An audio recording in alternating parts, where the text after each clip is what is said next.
So we have successfully completed the special order analysis. So let's watch our relevant cost for decision makings. So it's not more than 10 minutes. It further clarify your questions and your ambiguities. So let's watch this video.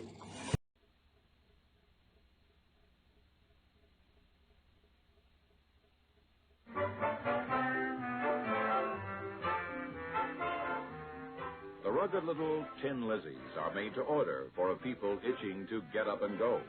In the early part of the 20th century, when cost systems were just developing, direct labor constituted a significant part of total product cost. Data relating to direct labor was readily available and convenient to use.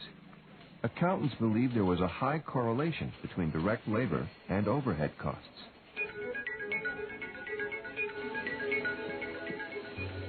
Today, direct labor remains a viable base for applying overhead cost in some companies. However, technological advances in the past 2 decades have made drastic changes in manufacturing. Automation has greatly decreased the amount of direct labor required in the manufacture of many products. So much so that some manufacturing companies, such as Hewlett-Packard, consider factory labor to be an indirect cost. Companies are also manufacturing a wider range of products. Many organizations, manufacturing as well as service, can literally produce thousands of variations of products and offer their products worldwide to a myriad of different types of customers. And as a result, it's imperative for a company to better understand where am I making money and where am I not. Most significantly, total overhead costs have increased to the point in some companies that there's no longer a strong correlation between overhead and direct labor. Overhead cost is the fastest growing segment of cost, yet many organizations are still using the same methods that were developed in the 1940s and 50s to allocate that overhead. Well, in the 1950s and 60s, when dividing overhead costs by direct labor, you would come up with an overhead rate of approximately 300% to 400%, meaning there's $4 of overhead cost for every dollar of labor. Well, when you have that ratio, that's not too out of the ordinary, and you can't be that far off when allocating overhead because it's only about a 3 or 4 to 1 ratio. Yet in the 1980s, for example, in the semiconductor industry, their overhead rate was 1,900%. My overhead rate, for example, at Motorola, making radios, was close to 1,500%, meaning my overhead cost was much higher, the numerator much higher than the denominator. And that's an example of a measure of how out of sync the cost allocation methods had gotten. To overcome cost distortions, managers have turned to other overhead assignment methods. Rather than use a plant-wide overhead rate, some companies use a conventional costing system that involves a 2-stage allocation process. In the first stage, overhead costs are assigned to cost pools, such as individual departments or operations. In the second stage, costs are applied from the cost pools to individual jobs. If you're looking at an allocation basis, one of the perhaps best analogies that I could give you would be our information services area. It's really 2-stage. One is going from IT to the other departments that's incurring those services, be they fixed or variable. That is really combined with all the other elements of the accounting department, the payroll expense, the rent, all the different elements of costs that we incur, so then we allocate that to the store. So it's really kind of a 2-phase or 2-step allocation method. While a conventional 2-stage system works well when a company is handling or producing limited product lines, it's less effective when a company has a range of products that differ in volume, lot size, and complexity of production. And it's increasingly becoming important that you understand where the costs are in fact being consumed. All costs are not in fact consumed equally.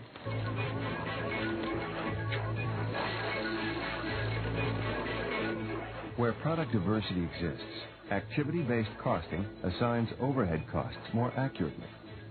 ABC uses many more cost pools than traditional approaches. Also, these cost pools may be defined differently. For example, rather than being defined as departments, the pools may represent activities, such as product design, materials purchasing, or factory maintenance. For example, a very common cost pool would be the procurement cost pool or the order fulfillment cost pool. And that would be a collection of all the activities throughout the organization of a similar cost behavior pattern. Then you define a cost driver or an allocation method for that cost pool. While overhead cost pools are usually associated with manufacturing operations, service companies with complex operations such as Proctor Financial Insurance Corporation also find using cost pools effective. I actually refer to the departments as the cost pools that we've organized the company into. We have corporate support departments, which would be your traditional overhead departments of accounting, facilities, systems, sales, marketing. And we also have the product support departments, which are typical insurance company functions, claim processing, policy, production, etc. Then we have some departments that are actual profit centers, which are product lines. In ABC, overhead costs are assigned to products or services based on the number of times each cost pool driver is used. For example, the overhead costs of procuring material for a production run might be assigned based on the number of purchase orders used. As with most techniques, ABC should be used sensibly. Most best practice ABC cost systems today that I've seen and read about and actually worked with have anywhere from 10 to 15 maximum cost pools and cost drivers. Quite simply meaning that the more cost pools, the more allocation methods you have does not make your cost system better. So we don't want to get carried away here just because we're moving away from one allocation method based on direct labor to now having the capability of multiple cost allocation methods. Let's take a closer look at how ABC and conventional costing systems differ in the way they allocate overhead.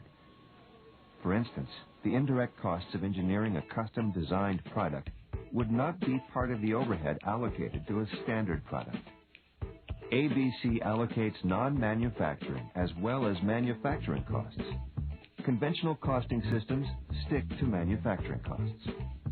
Also, ABC may not allocate some manufacturing costs, such as plant rent, because there is no logical basis for doing so. Conventional costing systems allocate all manufacturing costs. With ABC, overhead rates may be based on the actual level of activity rather than on the budgeted level, resulting in idle capacity costs not being assigned. Conventional costing systems use the budgeted level, which allows for idle capacity.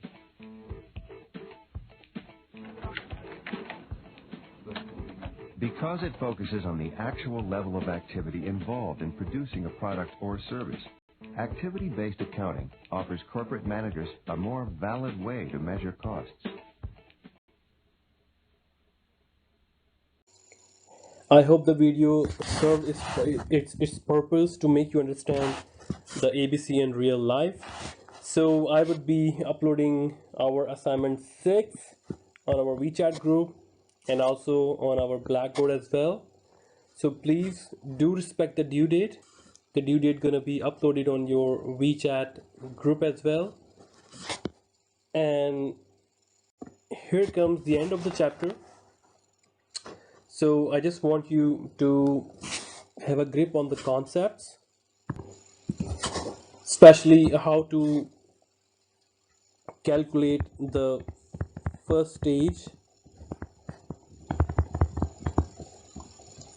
allocation, and then on the second stage allocation,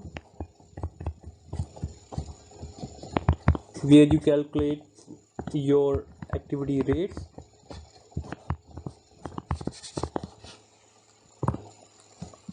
and how you're going to utilize those activity rates to find out the product margin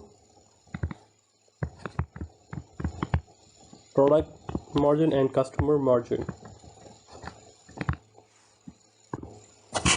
right? If you are good in calculating all these, you are in a good shape. So this is the end of the chapter. If you still feel any kind of ambiguity, or if you still feel that some concepts you couldn't understand, so please do write us on our WeChat group, or write it down so that you can discuss it in our Zoom live meeting. Okay, so I hope to see you next time. Thank you for listening to me. Until see you next time, take care. Bye bye.